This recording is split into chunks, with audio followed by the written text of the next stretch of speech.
दिमाग खराब हो जाएगा आपका। आम की ऐसी खेती देखकर।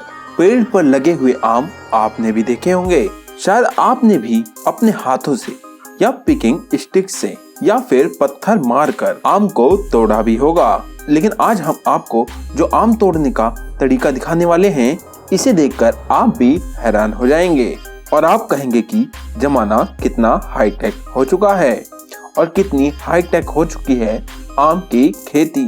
और साथ ही आज की इस वीडियो में हम आम की टेक्निक्स के बारे में भी जानेंगे, जो कि मॉडर्न टाइम के साथ एकदम इवॉल्व हो चुकी है और कैसे लोग आम की खेती करके लाखों कमाई कर रहे हैं, ये भी आपको बताएंगे। तो चलिए आज हम शुरू करते हैं आज का बेहतरीन वीडियो मैंगो लवर्स के लिए। आम के बगीचों में छोटे आमों को बहुत ही आराम से हाथों से या पिकिंग स्टिक की वजह से आराम से तोड़ लिया जाता है। लेकिन सोचिए जरा, बड़े लंबे घने आम के पेड़ से तोड़ना कितना मुश्किल होता होगा। इंडस्ट्रियल लेवल पर आम तोड़ने का तरीका कितना टफ होता होगा। ऊंचे ऊंचे पेड़ों से आम तोड़ने के लिए हाइड्रोलिक प्रेस का यूज किया जा रहा है और यही है हाइड्रोलिक लैडर। इस मशीन को ऊंची जगह पर लगे फलों को तोड़ने के लिए ही बनाया गया है। ये मशीन एक ड्राइवर के द्वारा ऑपरेट किया जाता है। देखिए कैसे इस मशीन में बने बॉक्स में एक इंसान को खड़ा कर दिया जाता है और वो फटाफट फलों को तोड़ते हुए स्टोरेज में रखता हुआ चला जाता है। जैसे ही स्टोरेज कैबिन भरता है, उसे एक जगह पर खाली करने का काम किया जाता है। सारे आम इकट्ठा हो जाने के बाद बारी आती है इसे साफ करने की। दोस्तों, ये तो आप भी जानते होंगे कि आम तोड़ने के बाद उसकी सफाई होती है, क्योंकि जो आम से रस वाला पदार्थ निकलता है वो हमारी स्किन और मुंह के लिए हार्मफुल होता है। आम के इस लस पदार्थ के हमारी स्किन पर लगने की वजह से हमारी स्किन में खुजली या घाव भी हो सकता है। ये लसा पदार्थ आम के ऊपर लग जाए तो वो आम सड़ जाता है। इसीलिए आम को बचाने के लिए मैंगो स्प्रे नाम का छिड़काव किया जाता है। आम तोड़ने वाले के हाथों पर भी मैंगो स्प्रे का छिड़काव होता रहता है ताकि उसे भी किसी तरह का नुकसान न पहुंचे। अब बारी आती है खेत से जमा किए हुए सारे आमों को फैक्ट्री में भेजने की। फैक्ट्री पहुंचने पर इन सारे आमों को क्लोरीन वाटर से साफ किया जाता है। यहाँ से साफ होने के बाद आमों को अलग अलग साइज में कर लिया जाता है और मशीन से इसे अलग अलग साइज में छांक लिया जाता है और ये बिल्कुल ही कमाल का तरीका है और वो भी इतने जल्दी। और फिर ये सारे आम अलग अलग यूनिट में पहुंचाए जाते हैं और जब ये आम अपने साइज के अनुसार अपनी जगह पर पहुंच जाते हैं तो इन्हें ऐसे अच्छे बॉक्सेस में भरने का काम किया जाता है और फिर आमों को बाजार में बेचने के लिए ले जाया जाता है।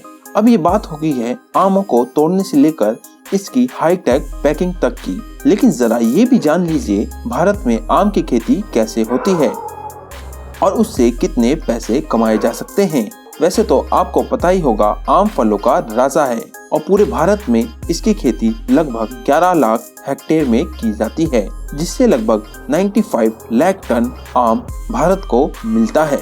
आपको बता दें कि बिहार राज्य में 1,45,000 हेक्टेयर क्षेत्र है, जिससे हर साल लगभग 14.5 लाख टन आम उगाया जाता है और आम की खेती बहुत ही फायदेमंद होती है।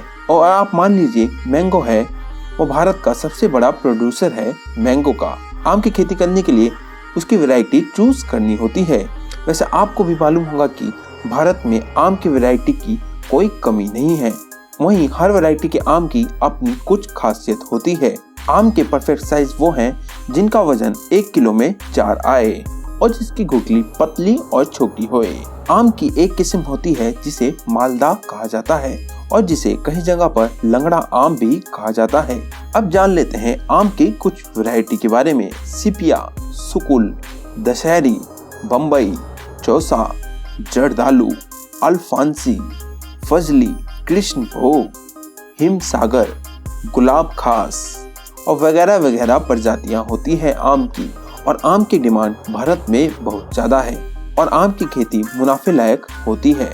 और इसके अलावा अमरपाली, मल्लिका, रत्ना, सिंधु, महमूद बहार, प्रभात शंकर, सबरी, जवाहर, अर्का अड़ून, अर्का अनमोल, मंजीरा, सुंदर लंगड़ा, अफजली आम की किस्म भी काफी फायदेमंद होती है क्योंकि इनकी पैदावार हर साल अच्छी होती है।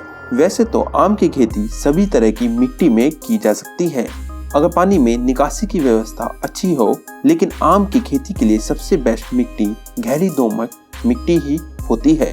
उसमें पानी का एग्जिट बहुत अच्छा होता है और उसका पीएच 5 से 7 के बीच होता है। पथरीली कंकड़ वाली मिट्टी में आम की बागवानी सक्सेसफुल नहीं होती है और होती भी है तो बहुत कम उपज मिलती है। आम के बाग लगाने के लिए सबसे पहले खेत की अच्छी तरह जुताई कर लें और फिर उसे प्लेन बना लिया जाता है और अब पौधे लगाने वाली जगह को भी मार्क कर लिया जाता है और फिर आम की अच्छी किस्म के कलमी पौधे लगाए जाते हैं और लगाने की दूरी 10 बाय 10 मीटर की जाती है और 2 पेड़ों के बीच 10 मीटर की दूरी रखी जाती है।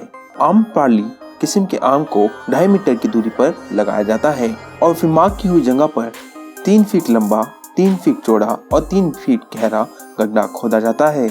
गड्ढे की हुई मिट्टी को आधा एक तरफ और आधा एक तरफ रख दिया जाता है और मिट्टी को 10 से 15 दिन तक धूप लगने दी जाती है। गड्ढा खोदने की शुरुआत मई महीने की शुरुआत में किया जाता है। गड्ढे को भरते समय मिट्टी में 20 से 25% कंपोस्ट, 1 किलो खली और 50 ग्राम थीनेक मिलाकर इस गड्ढे को समेट दिया जाता है और इसके बाद गड्ढे में और मिट्टी डालने की जरूरत पड़े तो गड्ढे से खोदी गई निचली मिट्टी का इस्तेमाल किया जाता है। 1-2 साल के बाद जब गड्ढे में भरी हुई मिट्टी पूरी तरीके से भर जाती है तो पौधों की रोपाई की जाती है और ये काम जुलाई-अगस्त में किया जाता है जब एटमॉस्फेयर में काफी नमी होती है। फरवरी-मार्च में भी पौधे लगाए जा सकते हैं, लेकिन वो इतने अच्छे नहीं होते जितने बारिश के मौसम में लगाए हुए पौधे होते हैं। फरवरी-मार्च में लगाए गए पौधों को अधिक मात्रा में पानी देने की जरूरत होती है और इन पेड़ों को लू से बचाने का भी जुगाड़ किया जाता है और पौधे जब भी लगते हैं तो बादल वाले दिन या शाम को ही किया जाता है ताकि तेज धूप से ये पौधे सूख न जाएं। पौधे लगाते समय ध्यान ये दिया जाता है कि पौधों को मिट्टी में उतना ही दबाना है जितना उन्हें नर्सरी में रखते समय मिट्टी में दबाया गया था और पौधे के पत्तों को जमीन से 22 इंच ऊपर जरूर रखा जाता है। पौधा लगाने के बाद मिट्टी को अच्छी तरीके से दबा दिया जाता है और फिर सिंचाई की जाती है।